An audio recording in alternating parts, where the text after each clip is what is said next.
I watched Last Airbender when it first aired years ago, and I still binge watch it from time to time now. It's one of my favorite pieces of fiction, period, and it seems there's nothing that's not been said about it. I think it's an example of a perfect show in my eyes, the definition of which I'll get into shortly. Recently, I've been seeing a spike in the Last Airbender meme frequency on Reddit and YouTube, and this is of course the only scientifically proven method to measure internet hype. And oh boy is the hype there. With Netflix announcing their plan to remake Avatar in live action, and with the original series recently becoming available on Netflix US, there's never been a better time to get into this series again, or for the first time. But I'm really not optimistic at all with the upcoming Netflix adaptation, because you can't improve on perfection.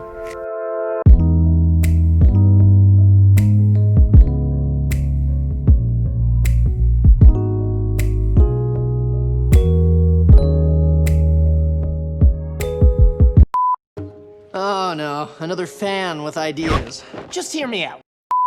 How do I define the perfect show or the perfect works of fiction for that matter? For me, the work must convey the intended story and central message as effectively and compellingly as possible. As an example, the movie 1917. I love that movie, but some criticize it for being shallow, especially when it comes to the characters. But in its defense, it was never the movie's objective to develop its characters. The point of the film was to immerse the audience in the physical and mental struggle that soldiers have to go through during the war, and it achieved this incredibly well. And what's the objective of The Last Airbender? Within the story, it's for Aang to learn all 4 elements and defeat the Fire Lord. Alright, but before I learn waterbending, we have some serious business to attend to. Here, and here. But from the writer's perspective, it's to explore the consequences of war. Within 3 seasons, the show managed to create this sprawling world and explore everything from the destruction of nature to the destruction of an entire culture. And don't get me started on the depth of each character. In the end, somehow the writers managed to weave all the complexities of building an original fictional world and fitting in characters, each with their own story arcs, into this very simple story template of watch the protagonist master his powers and beat the final boss. I'm trying to be cautious here, because I don't want to dismiss filler episodes, because if done well, they can be used to develop characters and relationships or to expand the world. This is the kind of wacky, time-wasting nonsense I've been missing. I also excuse the occasional bad episodes, because it's difficult to constantly put out bangers. The Great Divide. On the whole, I think the writers did an excellent job on The Last Airbender, and part of the reason for their success is because they managed to make most episodes count in the bigger picture. Even when the story isn't necessarily being progressed, you still see characters being developed or the world being built. And lastly, the perfect fiction only tells you what you need to know, and this is incredibly important. I've never read any of the Last Airbender comics. I have nothing against them, and clearly many people love them. But personally, I'm not too interested in any of that. Because I think in world building, what you don't say is just as important as what you do say. I don't mind not knowing what happened to Zuko's mom, because it's not important to me. What matters is her disappearance furthered Zuko's anguish, it forced Azula to live knowing that her mother thought she's a monster, a fact that she could never seem to shake off, and it adds to the long list of evil things that Ozai has done. We don't need an entire backstory for our avatar Kyoshi. What mattered for us was knowing her philosophy of doing what must be done, which also gave Aang his moral dilemma. The channel Hello Future Me did a great video about how he dislikes the stuff about Avatar 1, aka the first Avatar, and the spirit world lore in The Legend of Korra.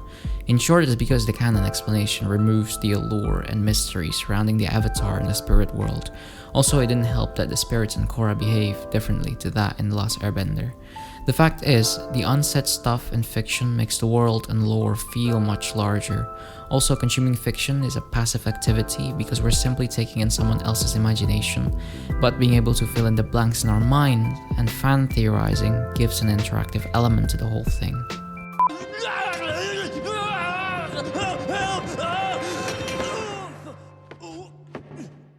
Did Jet just die? You know, it was really unclear. So, what does this have to do with the upcoming Netflix remake?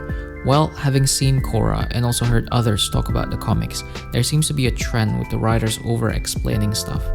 And look, it's neat and all to hear the canon explanation to some of this stuff, but at some point you have to ask yourself, is this out of necessity or just fan service?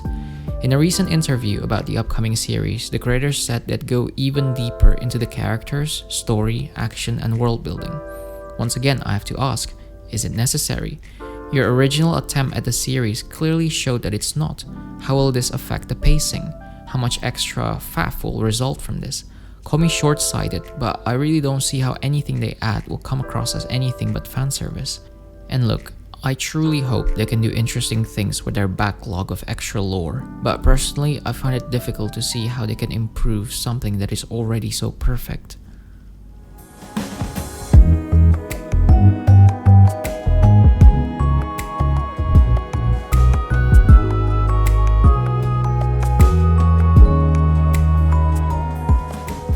Live action is such a buzzword in Hollywood at the moment, isn't it? Especially with Disney remaking all their stuff, and obviously we also have M. Night Shyamalan's Avatar, which left a bad taste in everyone's mouth. I think there still exists this stigma about animation simply being just for kids.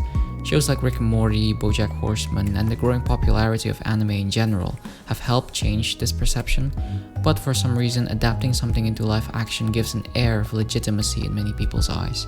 And it's sad that this mindset still exists. I love animation. I think it's neither better nor worse than live action. Each has their own strengths and purpose, but I'll tell you why Avatar works as an animated series. It works because of the fantastical and slapstick nature of the show. The range of moves that each character performs is so vast since they're not tied down by realism, so it will be hard to replicate in live action. Animation gives so much space for creativity to enhance both the ordinary and the epic moments. The medium of animation and live action don't easily translate. Also, go rewatch the show. Half of the jokes come from exaggerated facial expression, absurd body physics, and funky sound editing. Unless you have Edgar Wright making this, I doubt they'd be able to maintain that signature Last Airbender comedy. 1, 2, 3.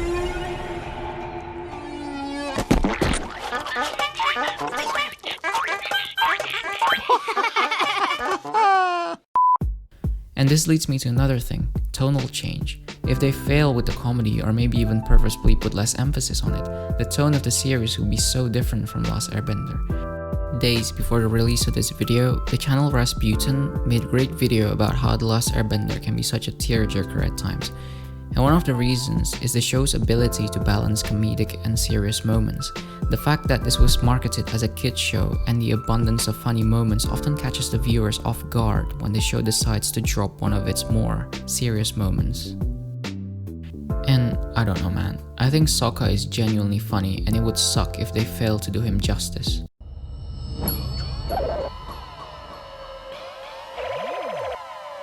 Drink cactus juice. It'll quench you.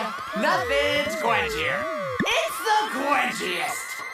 Alright, look, I've been pretty pessimistic this entire video, but when the time comes, I'll still watch this show with the same open-mindedness I have when watching anything else. There are of course things to be optimistic about, like the show is still being made by the same creators, and this time around they also have that sweet Netflix dough. And the writers could go down one of two routes, either to recreate the original show or to completely reimagine it. But that's a question for another video. Let's just hope that after all these years, the creators still remember what made The Last Airbender a masterclass in fiction writing. Thanks for watching.